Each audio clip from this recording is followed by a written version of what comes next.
$3,950, or if I broaden the range from $3,950 to about $4,100, this is where gold is going to settle, unless, of course, there is next big news-based trigger. Now, the news-based trigger can be either escalating of the geopolitical tensions, or some other, strange decision being taken by the U.S., or when the U.S. data comes out. Because of the shutdown, the data wasn't coming out. In fact, U.S. economic parameters were not being measured because of the shutdown, because a lot of Fed employees had gone on leave. They were furloughed, for that matter.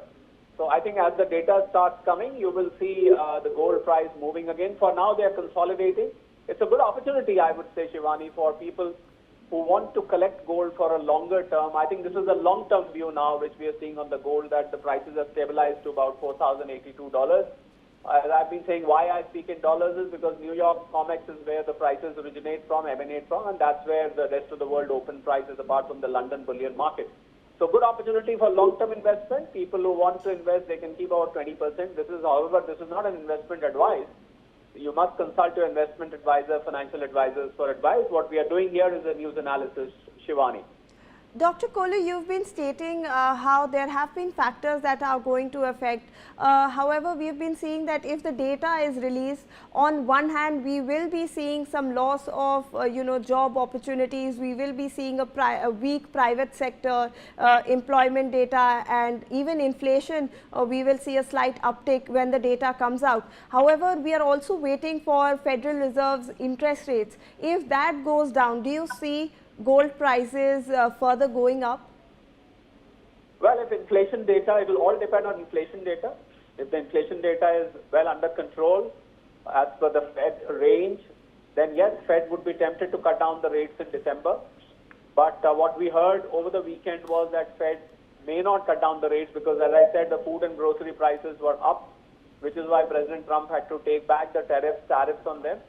So I think if Fed cuts the rate, yes, or even if there is a signal of Fed cutting the rate, gold will start moving up again.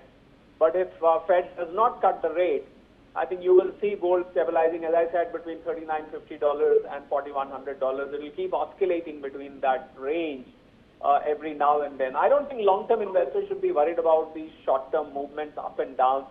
If you kept it for 2 to 5 years, you should just ignore these movements, because there is a lot of speculative element in the gold prices, Shivani, which is due to the derivatives contracts which are traded on paper, where no physical gold is exchanged. That happens every month. The contracts expire. So long-term investors need not look at the short-term movements, Shivani.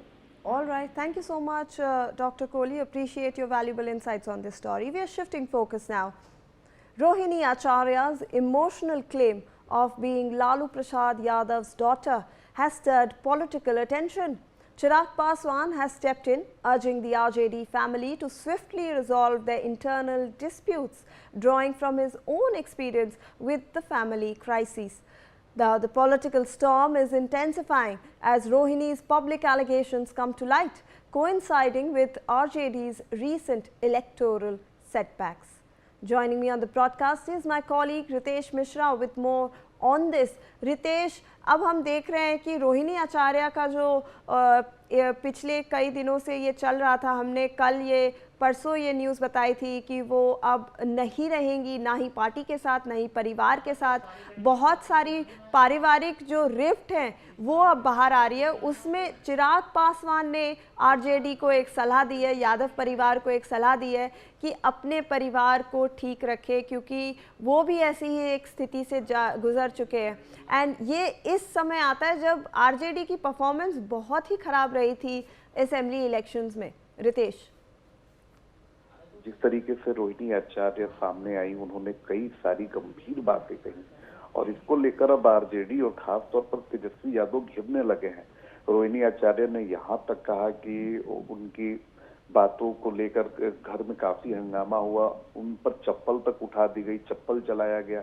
ये चप्पल किसने चलाया, चप्पल किस परिस्थिति में चली, इसको लेकर बिहार में ना सिर्फ पॉलिटिकली तेजस्वी यादव घेर रहे हैं, बल्कि बिहार में एक आम आदमी, उनका कार्यकर्ता भी उन्हें घेर रहा है कि रोहिणी आचार्य आपकी बहन है और वो बहन जिसने लालू प्रसाद यादव को किडनी दी, उसके साथ अगर ऐसा सलूक हो रहा है तो तेजस्वी यादव की क्या मानसिकता है जब वो अपने घर में अपनी ही बहन को वो रेस्पेक्ट नहीं कर पा रहे हैं। वो बहन जिसने अपने पिता को किडनी दी, किडनी देने पर उसे कहा गया कि वो गंदी है, और जिस तरीके से ये सारी चीजें मीडिया में आ रही है, रोहिणी आचार्य कल भी सामने आई और उन्होंने बयानबाजी की, कई सारी बातें उन्होंने कही, और अब इसका असर लालू प्रसाद यादव के घर में दिखाई दे रहा है कि उनकी जो बाकी बहनें भी हैं उन्होंने भी घर को छोड़ दिया है। लालू राबड़ी अकेले पड़ गए हैं और तेजस्वी यादव पर लगातार सवाल उठ रहे हैं। ऐसे में चिराग पासवान ने इस पर प्रतिक्रिया दी। उन्होंने कहा हालांकि ये किसी के घर का अंदरूनी मामला है, और उन्होंने कोट किया कि 2021-22 में उनके साथ यही परिस्थिति हुई थी, जब उनके चाचा और उनके चचेरे भाइयों ने उनके साथ कैसा सलूक किया। पूरी पार्टी जो है हाईजैक कर ली गई थी, कार्यकर्ताओं को हाईजैक कर लिया गया था, सरकार में अपनी पोजीशन जो पशुपति पारस है उन्होंने बढ़ा ली थी। तो ये सारी चीजों का जिक्र चिराग पासवान ने किया, और उन्होंने कहा कि तेजस्वी यादव, तेज प्रताप यादव और उनकी बहनें मेरे भाई बहन जैसे हैं, और ये सारी चीजें नहीं होनी चाहिए। लेकिन जिस तरह से लालू प्रसाद यादव के घर में घमासान मचा हुआ है, ये आने वाले समय के लिए सही नहीं है। तेजस्वी यादव लगातार घिरते जा रहे हैं, और अब परिवार में और पार्टी में वो स्थिति अब आने लगी है जब वो अलग थलग होते हुए दिखाई दे रहे हैं। जी बिल्कुल रितेश, धन्यवाद।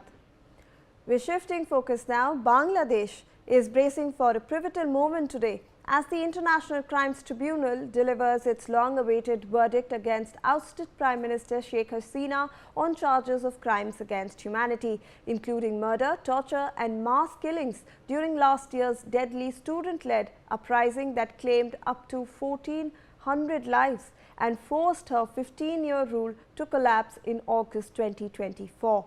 Hasina, now exiled in India and facing the death penalty sought by prosecutors, denies the politically motivated allegations tied to her government's brutal crackdown on protesters.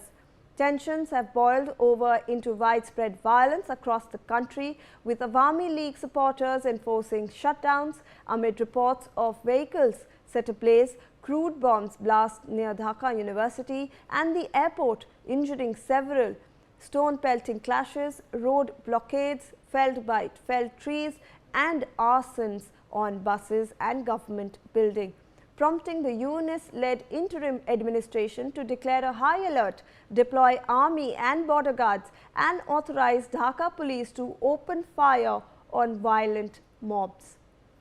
Joining me on the broadcast with more details on this story is Brian Thomas. Brian, we are looking at a very tense Bangladesh. We are seeing that the country is on the edge. There is high security, high alert. The UNIS-led government is also given orders of shoot at sight if the mob turns violent. Clearly, there has been several reports that have been going that the UNIS-led government is intensifying and ramping up their efforts now. Clearly, as we are getting to know itself, it has been stated the fact that they are enforcing heavy security around the tribunal that has been heavily reinforced. Army, police, BJP, rapid action forces are all deployed, and ahead of the verdict, reports are also saying that the government's requested troop deployment from the army headquarters. Clearly itself, this has been said that there have been 5 charges also against Hasina that is related to inciting violence, ordering use of lethal force, that was via helicopters, drones, killing of protesters, including a student, and burning of bodies itself. So clearly many such efforts now the government are taking. Even the accused include Sheikh Hasina, former Home Minister Asaduddin Khan Kamal, and former IGP Chaudhry Abdullah Al Mamun. Clearly, and these charges stem from the mass unrest that happened in July last year, when large-scale students protests turned violent itself. Yes. Right, Brian, please do stay on with me. We have some more updates on this. Bangladesh is on the edge as blasts and unrest rock Dhaka ahead of the International Crimes Tribunal verdict. Explosions, arsons and nationwide protests have erupted, with authorities on high alert. The trial targets ousted Prime Minister Sheikh Hasina, who has denounced it as illegal, raising tensions across the country. So, Brian, now we know that there are violent protests happening across the country. We also know that there have been incidents of crude bomb blasts, and in fact there has also been arson incidents. The government is taking care of this, but we are expecting a major verdict today. So today it all boils down to that verdict today and how everyone is actually going to react to it post that verdict. As of now, Bangladesh's International Crime Tribunal 1 is set to deliver its verdict in a high-profile case accusing Sheikh Hasina and her aides. Clearly itself, it includes the former Home Minister, former IGP. And not only that, the prosecutors have demanded the maximum penalty, even that includes death, and are seeking seizures of assets itself. And now, ahead of the verdict itself, reports say that the government even requested troop deployment from the army, army headquarters as of now. Yes. All right. Thank you so much, Brian, for all those updates. That's it from us on this bulletin. We will slip into a short break.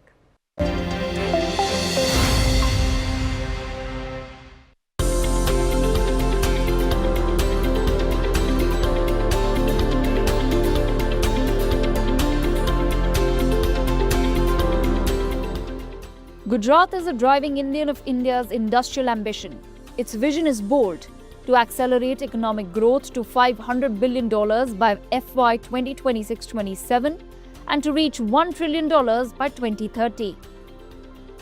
Today, Gujarat contributes 8.2% of India's GDP.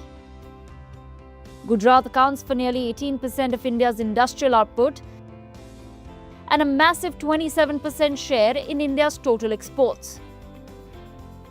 This foundation is built on robust growth, with the manufacturing sector contributing a commanding 34.6% to the state's gross value added. This unparalleled success is a result of consistent vision and policy, empowering several key industrial pillars. Gujarat की इस विकास यात्रा की शुरुआत तब हुई जब मुख्यमंत्री के तौर पर श्री मोदी साहब ने 2003 में वाइब्रेंट गुजरात ग्लोबल समिट जैसे गेम चेंजर आइडिया दिया। मोदी साहब ने तब कहा था कि यह समिट गुजरात को ग्लोबल इंडस्ट्रियल मैप पर most preferred destination for investment बनाएगी। पिछले 20 सालों में इस इन्वेस्टमेंट ने कैसे गुजरात को आर्थिक और सामाजिक दृष्टि से केवल बदल कर रख दिया है, इसके आप सब साक्षी हैं। इस समिट की सफलता के कारण ही आज गुजरात भारत के मोस्ट इंडस्ट्रियलाइज्ड और अर्बनाइज्ड स्टेट्स में एक हैं। Gujarat is the undisputed leader in chemicals and petrochemicals. The sector accounts for 33% of India's output and a commanding 59% share in India's exports of chemical products. It hosts India's first petroleum, chemicals and petrochemicals investment region in Dahej, which also features India's first chemical port. Gujarat is a global hub for pharmaceuticals. This industry contributes 16% to India's pharmaceutical output and holds a 19.2% share in national exports. The state is home to over 150 US FDA-approved units and significantly the world's first and only WHO Global Center for Traditional Medicine in Jamnagar. Gujarat dominates specialized manufacturing. The Morbi region is the world's second largest ceramics manufacturing zone, accounting for 90% of India's domestic market share and 85% of India's ceramics exports. Gujarat is the global processing powerhouse for diamonds. 72% of the world's processed diamonds are handled here, with 8 out of 10 diamonds polished in the state. This is supported by the world-class infrastructure like the Surat Diamond Bourse and the Dream City project. Gujarat's textile sector accounts for 24% of India's textile manufacturing output. Meanwhile, the auto and auto component industry is emerging strongly, with Gujarat rapidly transitioning into the EV hub of India, supported by major global automobile companies in the Mandal Becharji Special Investment Region. Bharat की make in India इस यात्रा में एक नया अध्याय जुड़ रहा है। आज से भारत में बने इलेक्ट्रिक व्हीकल 100 देशों को एक्सपोर्ट किए जाएंगे। Gujarat's leadership is secured by future-ready projects. Gujarat hosts India's first International Financial Services Centre, or the GIFT City, and India's largest greenfield special investment region, the Dholera Special Investment Region. Critically, 38% of the dedicated freight corridor passes through Gujarat, linking its ports to the national hinterland. And in its commitment to green growth, Gujarat is developing the world's largest 37 megawatt wind solar hybrid park in Kutch. With its robust industrial pillars, pioneering policies and mega projects, Gujarat is solidifying its position as the growth engine of India, ready to meet the economic demands of the coming decades.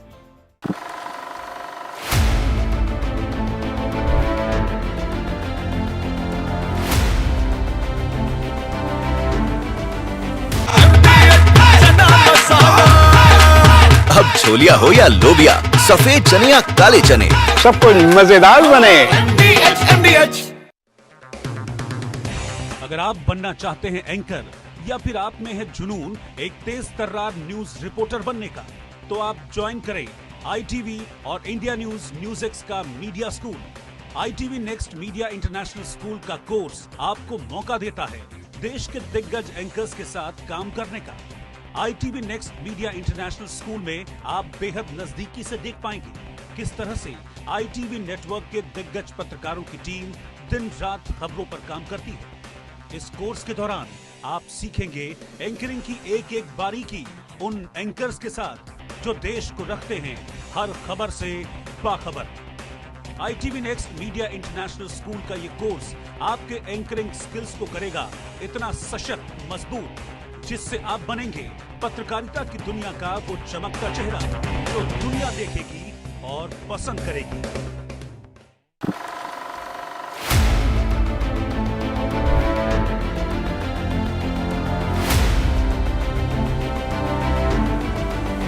अब आया असली स्वाद। अब आया स्वाद। जब स्वाद के पड़े हो लाले तो MDH का चंकी चाट मसाला डालें। MDH का Chunky chaat masala. MDH।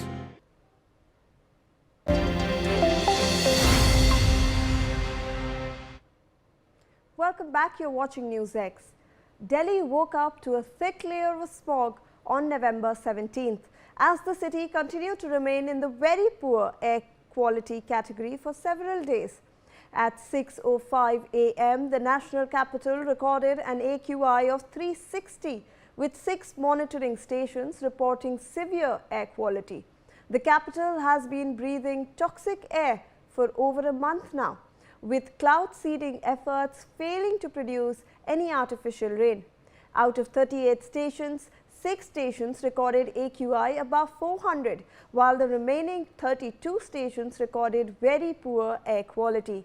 Earlier on Sunday, Delhi recorded an AQI above 400 in some areas, while the 24-hour average AQI stood at 386, falling in the very poor category, according to the Central Pollution Control Board.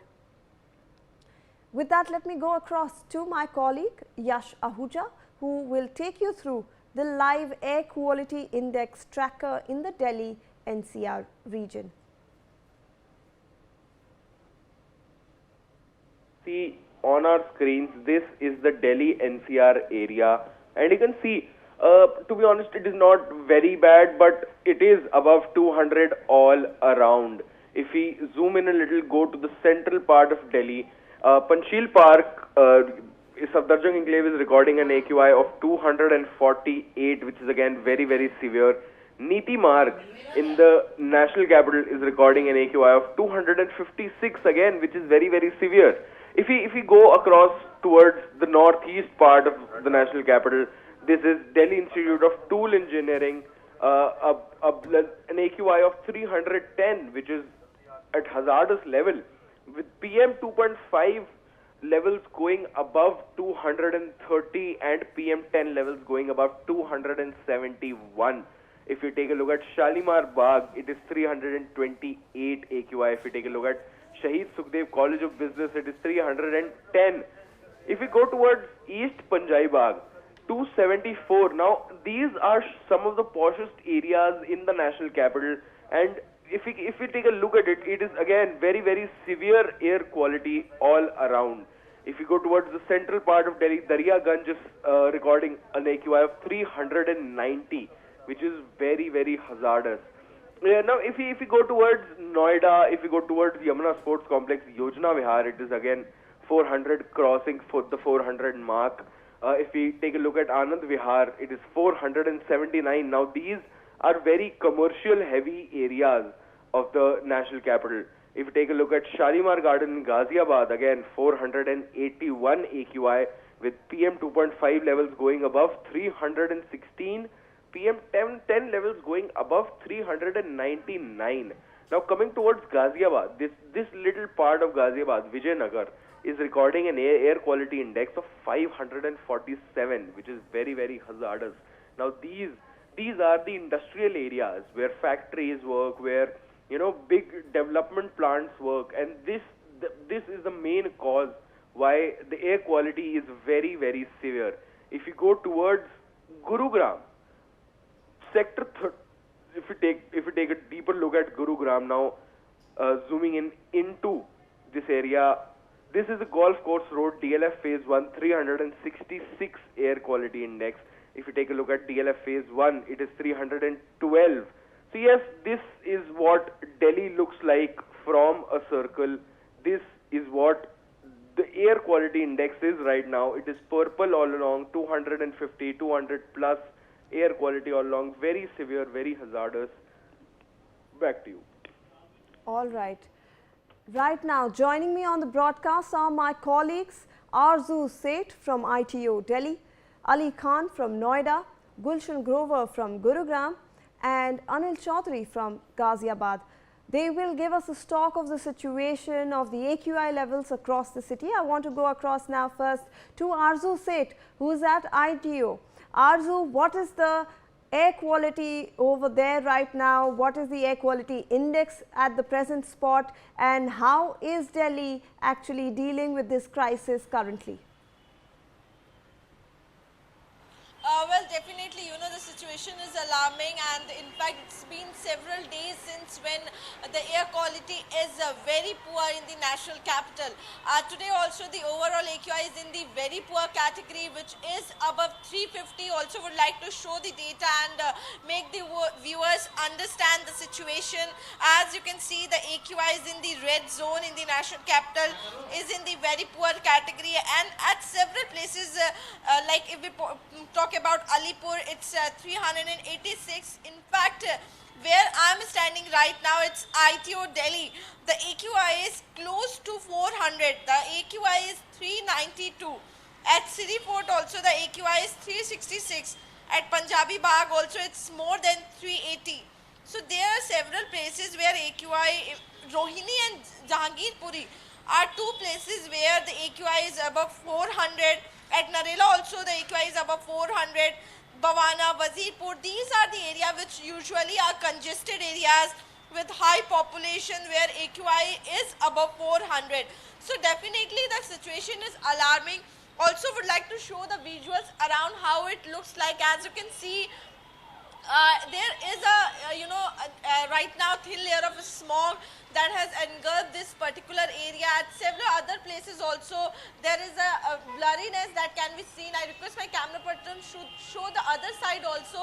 And as you can see, there is a blurriness in the environment. There is a fine line that can be seen in the atmosphere, and due to which there are a lot of problems that the people are issuing. In fact, if we talk about the ITO, this is the particular area which is a very much populated. Also, there are a lot of vehicular movement that can be seen in this particular area. So definitely as of now we have not seen any water sprinkler on ground, but yes, it is being said that there are several water sprinklers that are being running in the national capital to sprinkle the water on roads so that the dust particles can be settled, because dust and the construction is one of the major cause of the pollution in the national capital. So it's very important to pay attention to those two major concerns which is there in the national capital. Yes.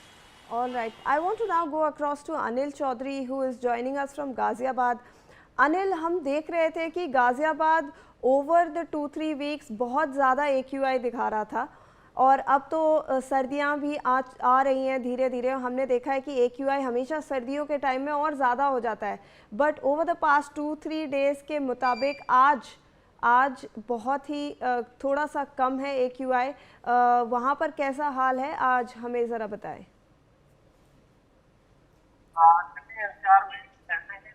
शुरुआत हो रही है, वैसे portion भी लगातार increase हो रहा है.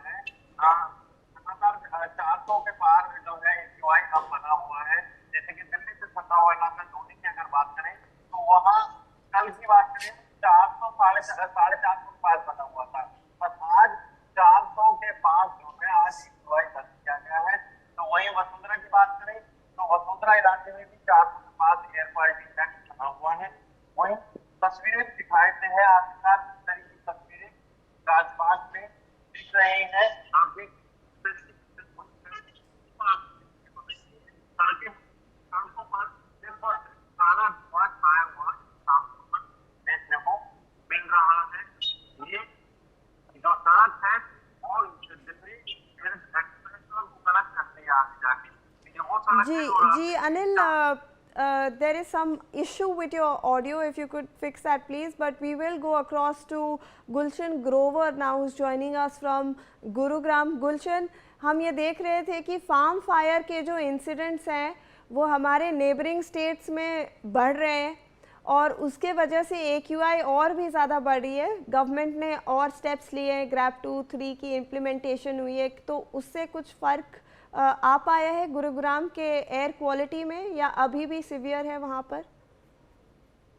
देखिए, अभी अगर हम एयर क्वालिटी इंडेक्स की बात करें, पहले 2-3 दिन जिस तरह 400 पार एयर क्वालिटी इंडेक्स दर्ज किया जा रहा था, और इस समय 270 एयर क्वालिटी इंडेक्स, अभी फिलहाल ताजा स्थिति अगर हम कहें तो इस समय एयर क्वालिटी इंडेक्स की 270 दर्ज किया जा रहा है. हालांकि कुछ इलाके अभी ऐसे भी हैं जहां पर अभी भी 350 पार है. वो DLF फेज 1 का एरिया है, DLF फेज 5 का एरिया है. इस इलाके के अंदर अगर अभी हम ताजा जानकारी के अनुसार एयर क्वालिटी इंडेक्स 350 क्रॉस है. यानी अभी भी जो गुड़गांव की हवा है वो जहरीली है, ताजी हवा नहीं है, और इसलिए लोग जो है इस समय काफी बीमारियों का शिकार भी हो रहे हैं. क्योंकि इस समय प्राइवेट अस्पताल हो या फिर सरकारी अस्पताल हो, तमाम दोनों अस्पतालों के अंदर मरीजों की संख्या पहले से बढ़ गई है. जहां पहले सिविल अस्पताल में 2500 के लगभग OPD थी, आज वो 4500 के लगभग OPD हो चुकी है. यानी 2000 OPD की संख्या बढ़ गई है. वजह यही है कि जो इस समय गुड़गांव की हवा है वो जहरीली है. इसलिए जो सांस लेने में दिक्कत के मरीज हो, एलर्जी के मरीज हो, अस्थमा के मरीज हो, या फिर जुकाम के मरीज हो, बुखार के मरीज हो, इन बीमारियों की जो संख्या है वो बढ़ी है. इसलिए ग्रैप स्टेज 3 जरूर लागू है, उसमें कई और पाबंदियां लगाई गई हैं, लेकिन उसके बावजूद भी जो ग्राउंड स्तर पर अगर हम कहें इम्प्लीमेंटेशन, लोग अभी भी बाज नहीं आ रहे हैं. लोगों की भी इसमें गलती है कि यदि कोई भी प्रशासन किसी भी तरह के नियम अगर बनाता है तो उनकी पालना करना बेहद जरूरी है. क्योंकि ये सब जो गाइडलाइंस होती है वो आम लोगों के लिए ही होती है, ताकि आम लोग अच्छा जीवन जी सके, शुद्ध हवा ले सके. इसलिए तमाम तरह के नियम बनाए जाते हैं, लेकिन लोगों की भी कहीं लापरवाही जो है वो साफ तौर से देखी जा सकती है कि इस समय तमाम सड़कों पर जो मिट्टी है वो नजर आती है। बेशक जो म्युनिसिपल कॉर्पोरेशन गुड़गांव है, उन्होंने अपनी तरफ से टैंकरों के माध्यम से छिड़काव की बात हो या फिर जो मिट्टी जो सड़कों पर होती है उसके लिए जो गाड़ी होती है, वो लगातार हमने देर रात देखा था कि कई गाड़ियां जो है सड़कों पर काम कर रही थी। लेकिन प्रशासन के साथ साथ लोगों को जिम्मेदारी निभानी होगी। इसके लिए चालान भी कटे हैं। नगर निगम की तरफ से जो 80 सैनिटेशन इंस्पेक्टरों की ड्यूटी ग्राउंड पर लगाई गई है, उसके लिए 4 ज्वाइंट कमिश्नर मॉनिटरिंग के लिए भी लगाए गए हैं। उनकी तरफ से अभी कुछ एमसीजी का एक मेल आया था, उस माध्यम से हमें जानकारी मिली थी कि लगभग 4.5 लाख रुपए का चालान जो है वो लोगों का किया गया है ताकि लोग इसमें सुधरे। लेकिन अभी भी एयर क्वालिटी इंडेक्स लगातार बना हुआ है। इस समय फिलहाल की स्थिति 270 की जा चुकी है। एक और यहाँ पर जानकारी है कि जो स्कूलों की जो बच्चों की जो ऑनलाइन क्लास है वो भी अब लगनी शुरू हो गई है। जी बिल्कुल गुलशन, बिल्कुल अब थोड़ी सी राहत हुई है गुरुग्राम में। नोएडा का क्या हाल है? अली खान हमें ज़रा बताएं। स्टूडेंट्स की तो जो छोटे बच्चे हैं उनके स्कूल की ऑनलाइन क्लासेस हो गई हैं, वहाँ पर अभी कैसा हाल है? बिल्कुल, नोएडा की जो स्थिति अभी की नजर आ रही है वो करीबन 400 के आसपास का ही नोएडा का AQI दर्ज किया जा रहा है। कई कई जगह ऐसी हैं, ग्रेटर नोएडा की बात करें तो 400 से ज्यादा का AQI है। नोएडा के सेक्टर 125 का AQI भी 400 से ज्यादा दर्ज किया जा रहा है। तो AQI बेहद खराब स्थिति में है। हवा बहुत जहरीली हो चुकी है, जिसके खासा लोगों को परेशानियों का सामना करना पड़ रहा है। वहीं नोएडा अथॉरिटी अलग अलग उपायों की बात कर रही है कि सैनिटेशन इंस्पेक्टर्स की ड्यूटी लगाई, 14 टीमों का गठन किया गया है। उसके साथ साथ करीबन 28 मैकेनिकल स्वीपिंग मशीन्स लगाई गई हैं, 50 से ज्यादा टैंकर्स लगाए गए हैं जो रोडों की वाटर स्प्रिंकलिंग कर रहे हैं। वहीं water smog anti smog guns लगाई गई हैं। तमाम ऐसी चीजें हैं नोएडा अथॉरिटी की तरफ से जो अलग अलग उपाय किए जा रहे हैं पॉल्यूशन को कंट्रोल करने के लिए। पर कहीं ना कहीं ये पॉल्यूशन कंट्रोल होता नजर नहीं आ रहा, जिससे लेकर तमाम लोगों को खासा परेशानियों का सामना करना पड़ रहा है। वहीं जो रेगुलर जिला अस्पताल की OPD है उसमें भी मरीजों की संख्या बढ़ी है। गले में खराश, आंखों में जलन जैसी समस्याओं के साथ लगातार मरीज नोएडा के जिला अस्पताल पहुंच रहे हैं और इस मरीजों की संख्या में करीबन अभी पिछले कुछ दिनों में 30% से ज्यादा का इजाफा हुआ है। जो लोग पहुंच रहे हैं, थ्रोट इन्फेक्शन के मरीज सबसे ज्यादा बताए जा रहे हैं और आंखों में जलन, इनके मरीज सबसे ज्यादा हैं। वहीं जो जिला अस्पताल के अधीक्षक हैं श्रीमती अजय राणा, उनकी तरफ से भी गाइडलाइन जारी करी गई हैं कि अगर बहुत बेहद जरूरी हो तभी घरों से बाहर निकलें, अन्यथा ना निकलें। बाहर निकल रहे हैं तो N95 या उससे ऊपर का मास्क का उपयोग करें। वहीं उन्होंने हमें ये भी बताया इंडियन न्यूज़ की टीम को कि अगर जो जितनी भी पॉल्यूशन है जिसे हम इनहेल कर रहे हैं, ये इनहेल होने के बाद डायरेक्ट हमारे लंग्स में जाता है, जिससे लंग्स कैंसर, कार्डियक अरेस्ट जैसी बीमारियों का खतरा और 10 गुना बढ़ जाता है। तो ये बेहद खतरनाक चीज है, बेहद खतरनाक पॉल्यूशन जो इस टाइम इनटेक कर रहे हैं हम लोग। शिवानी जी बिल्कुल। So those were some of the updates that we got you from various areas in the Delhi NCR region. Obviously there are some areas like Gurugram and Delhi which are seeing slightly lower levels of air quality. However, we are still seeing severe air quality in Noida, in Ghaziabad. Arzu, what is the government stating on what all measures that have been implemented and how good are they on ground? Well, if you talk about the measures, the Delhi's minister are on the ground as they are visiting the several places in the national capital to ensure the cleanliness and sanitation of the areas. Because if you talk about the major issue, as I already earlier mentioned, that the dust particles are the major concern, are the major reason for the pollution in the national capital as it turns into the smog in the winter season. As we can currently also see the situation on ground, as there is a blurriness, there is a smog that can clearly be seen. So definitely what is needed is the government taking the precautionary measures much earlier than the as it is being taken. And also right now what government has informed that they are ensuring that the proper water sprinklers are being used, the water is being sprinkled on road. Also there are a lot of things that needs to be done, and government has said in fact there are a lot of work that needs to be done as of now, as the pollution in the national capital is in the very poor category. Also the Manjhi Sirsa in fact is visiting the several spots.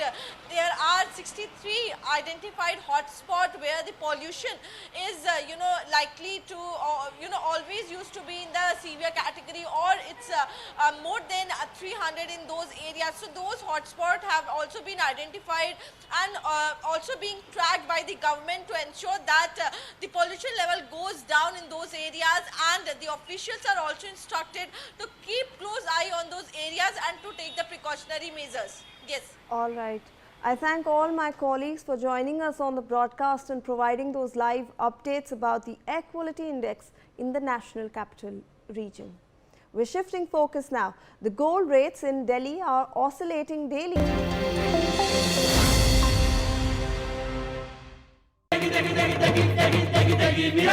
MDH की देगी मिर्च का तड़का, अंग अंग फड़का। MDH की देगी मिर्च। अगर आप बनना चाहते हैं एंकर या फिर आप में है जुनून एक तेज तर्रार न्यूज रिपोर्टर बनने का, तो आप ज्वाइन करें ITV और इंडिया NewsX का media school. ITV next media international school का कोर्स आपको मौका देता है देश के दिग्गज एंकर्स के साथ काम करने का। ITV next media international school में आप बेहद नजदीकी से देख पाएंगे किस तरह से ITV नेटवर्क के दिग्गज पत्रकारों की टीम दिन रात खबरों पर काम करती है। इस कोर्स के दौरान आप सीखेंगे एंकरिंग की एक एक बारीकी उन एंकर्स के साथ जो देश को रखते हैं हर खबर से बाखबर। ITV next media international school का ये कोर्स आपके एंकरिंग स्किल्स को करेगा इतना सशक्त मजबूत, जिससे आप बनेंगे पत्रकारिता की दुनिया का वो चमकता चेहरा जो दुनिया देखेगी और पसंद करेगी।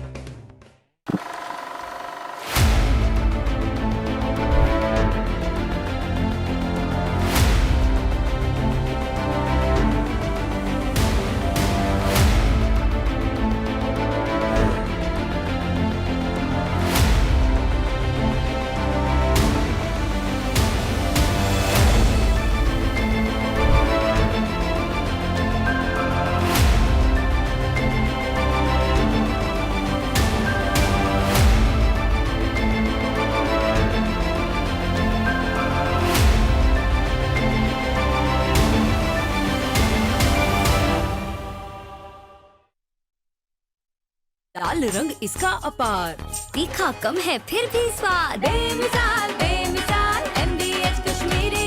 MDH कश्मीरी। MDH।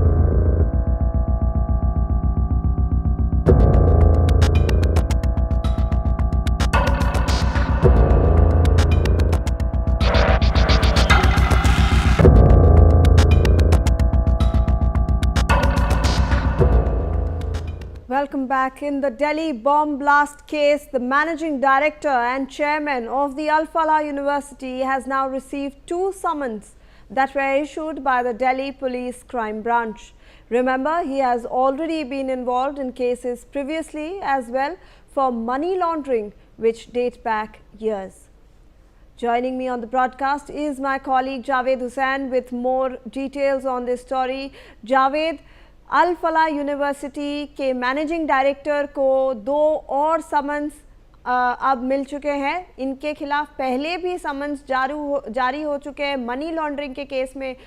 ज़रा हमें डिटेल्स दीजिए कि ये कौन से समन्स हैं।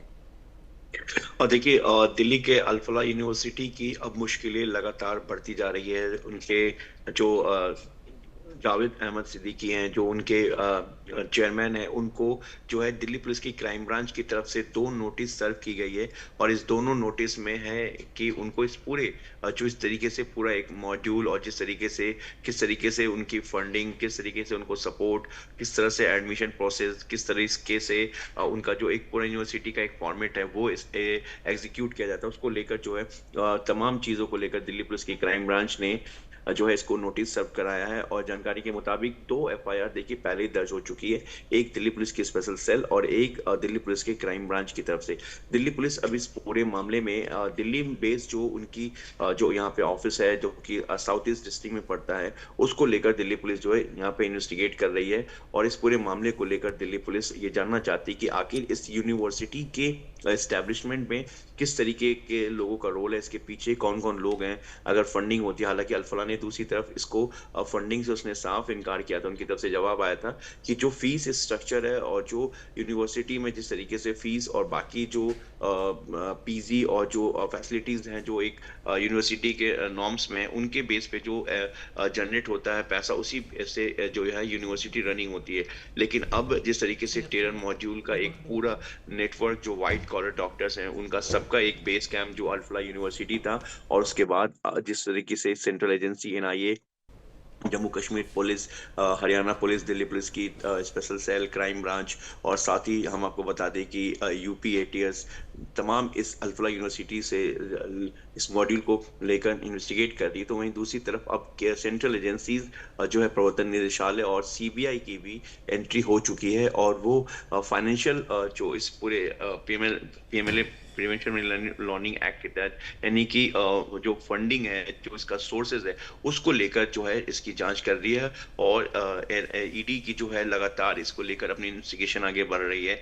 ईडी की एक टीम भी जानकारी के मुताबिक पहुंची थी अल्फला यूनिवर्सिटी हाल ही के दिनों में, उसके बाद इसको लेकर उन्होंने जांच की थी। वहीं दूसरी तरफ सीबीआई भी करप्शन एक्ट के तहत इस मामले की जांच करी और इसमें जो अनियमितताएं पाई जाएंगी उसके खिलाफ जो जानकारी मिलेगी एजेंसीज की तरफ से एक कठोर एक्शन लिया जाएगा। लेकिन फिलहाल अभी जो है अल्फला को सबसे पहले दिल्ली पुलिस की क्राइम ब्रांच का जवाब देना है।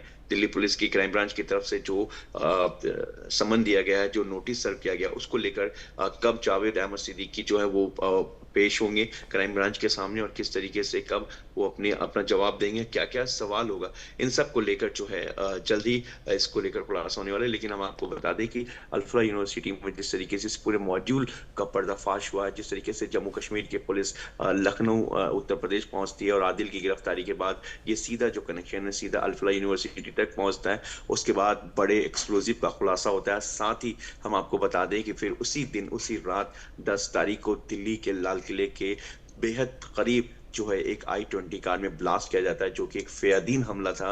और मैं आपको बता दें कि इससे पहले भी सेंट्रल एजेंसी जो खुफिया एजेंसी देश की सुरक्षा एजेंसी है वो पहले बता चुकी थी कि भारत में फेयदीन हमले के लिए एक बार फिर से जो तमाम आतंकी संगठन जैश ए मोहम्मद की बात करें या लश्कर तौबा की बात करें तो पूरी तरीके से इस प्लानिंग में लगा हुआ है। और ऐसा ही जो कनेक्शन है वो अल्फला यूनिवर्सिटी में सामने आया इस पूरे मॉड्यूल को लेकर। तो फिलहाल अब हर तरफ से अल्फला यूनिवर्सिटी की जो मुश्किलें बढ़ने वाली है, जहां केंद्रीय जांच एजेंसी एनआईए इस पूरे मॉड्यूल की जांच कर रही है, वहीं स्टेट पुलिस जो इसके नेटवर्क के कनेक्शन सामने आए हैं, जहां जहां से इसके तार जुड़े हुए हैं, उन स्टेट्स की जो टेरर मॉड्यूल पर काम करने वाली जो पुलिस है, यूपीएसटी एटीएस की बात करें या दिल्ली पुलिस स्पेशल सेल या क्राइम ब्रांच, तमाम अपनी इन्वेस्टिगेशन कर रही है। वहीं दूसरी तरफ अब जो फाइनेंशियल एजेंसीज है, एनआईए की, ईडी की बात करें या सीबीआई, इनकी भी जल्द जो है इन्वेस्टिगेशन और तेज होने वाली है। जी बिल्कुल जावेद, बने रहे हमारे साथ। We have some more inputs on this story.